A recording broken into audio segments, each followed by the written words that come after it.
From taking the pole at the 102nd running of the Indy 500 to reviewing his diecast, welcome to the Ed Carpenter diecast review. The first one of many Greenlight IndyCar diecasts we will be reviewing this summer.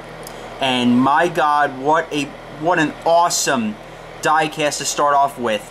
This is a very, and I mean very, cool IndyCar diecast to be reviewing.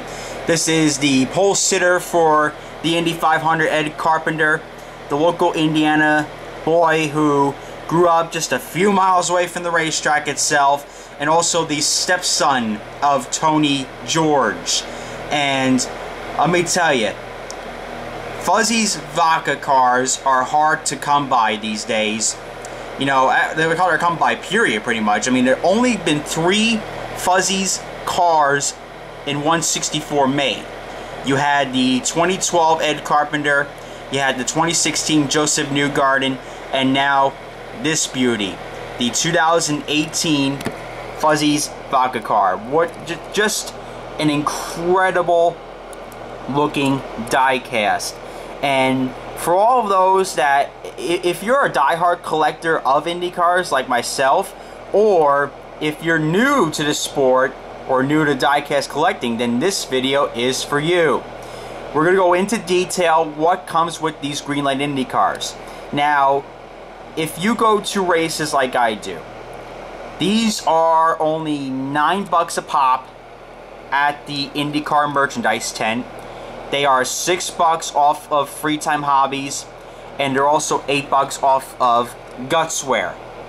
And what these cars come with, except for maybe this part on the under tray on the bottom, the whole entire diecast is made of metal. The aero bits are metal, the back wing is metal, the chassis itself is metal, the front wing, everything is metal. The tires are rubber. Synthetic rubber, but they're rubber. And if you look at this diecast in front of you, there is just about nothing wrong with it. These Greenlight diecasts are such high quality products. And also, if you may have not noticed already, let me take this car out of the background because maybe it's just focusing on the Joseph Newgarden too much. Let's get this thing clearly in focus there for you guys. There we go. What you also may notice is that this car is missing something. Well, it's an alcohol car. Where's the base? Oh, there's no base on this car. Well, Greenlight doesn't make bases for the Fuzzy's Vodka cars. They never did. Fuzzy Zoller and ECR just really, they could care less about putting a base on there. In fact, I've seen kids, you know, go to IndyCar tent and they buy their Ed Carpenter diecast. You know, because they get it. The kids just want to play with the diecast. They want to roll their cars around the track, roll around the kitchen floor. They don't want to say, oh, gee, Fuzzy's Vodka, this makes me want to drink some vodka. Well, no, that's not how it works. And Greenlight kind of obeys by that policy that they don't produce them on bases. Anyways, a little bit of close-up of this car. As you can just see some of the little aero bits of it. They just look so fantastic. I mean, the tires, they're made of rubber, like I said, and just the smallest little details really make me happy on this car. And also, one little bone that I got to pick though is with the, you can see right here. Why is this thing all funky? Come on, camera. There you go. All I was gonna say about this little thing right here, where the roll hoop is, that's not open. That's the only bone I really have to pick with this car. And of course, they all run the little shark fin, or I forget what you call that. Kevin called it something. It was called the shark fin. The LED scoring monitor, just every little detail you could possibly get on this car, they did. And this artwork was submitted for the month of May, so I'm not sure if this is 100% accurate compared to the pole winning car, but nevertheless, beautiful diecast. And I know Fuzzy's cars are usually green. Well, my theory is that the car is black this year because this year's commemorative bottles for the 500, they're black. They came with a set of 4 and another one excluded from the set, but it was separate. But the 4 bottle set was AJ's 4 wins: 61, 64, 67, and 77. So they did all the wins on there for AJ, and the bottles look fantastic. I bought one. In fact, I went to a signing.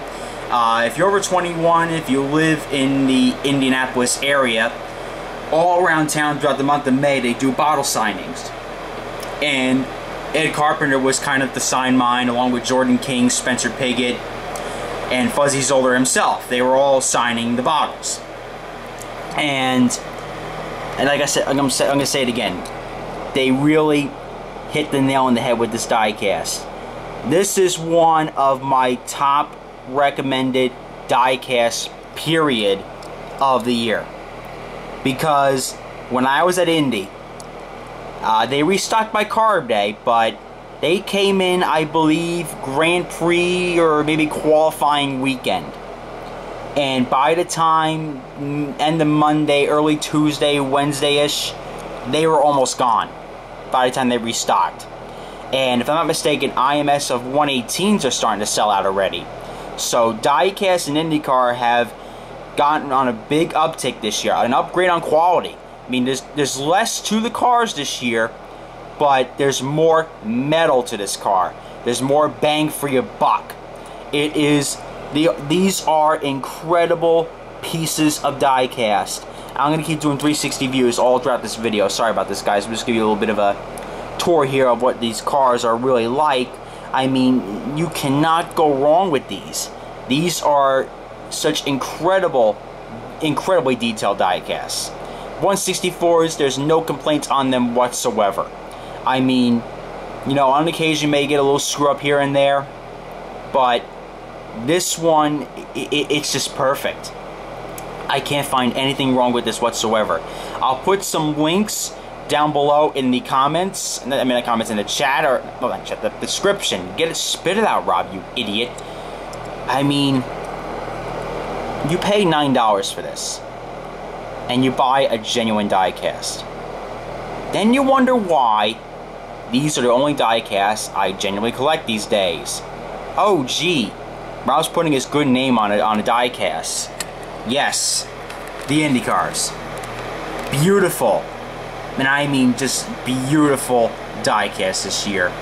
They nailed it on the aero kit this year. It looks just gorgeous. I mean, it looks like, I mean, I like the bumpers, don't get me wrong, but now that you look at this, it's like, wow, those bumpers were kind of a good riddance. And they genuinely look like open wheel cars again. These cars remind me of the Panos cars, the DPO1s. I mean, if you're a Champ Car fanatic, I mean, this is the kind of car that you would like. No airboxes. I mean, the airbox was, it needed to go since 2012. When they went to turbochargers, I said, alright, why do they still have airboxes? But they finally listened and got rid of those annoying airboxes. And the cars just look fantastic.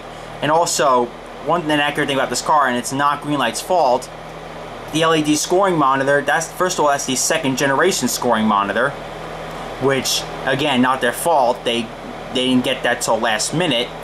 The third generation scoring monitor, however, let's just say that's out of commission.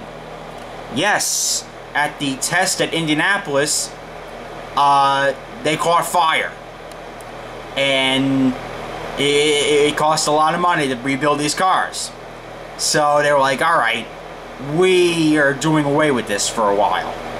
So Robert Wickens, the Willpower 500 winner, whoever gets the championship car made, those will no longer have the scoring monitors. That's another bone I gotta pick right here. I mean, again, not Greenlight's fault or anything like that, but first of all, that is a second generation scoring monitor. And the third generation ones are gone. So, I mean, to their credit, I mean, they got rid of them early May, and Greenlight was, some of the diecasts were already in America by the time that happened. So, they were produced, packaged, and distributed by the time they got rid of the scoring monitors. So, really, they get a free pass on that one. So, If you want to see more IndyCar videos, make sure to hit that subscribe button. Make sure to hit the like button. And tell me who your favorite driver is. Because we'll upload some of your favorite drivers. So we'll upload everybody throughout the summer. So comment, like, and subscribe. And this is Race Day 12. I'm reminding you to join the fight to stop bullying. It gets better. All the Diecast kid is saying is give peace a chance.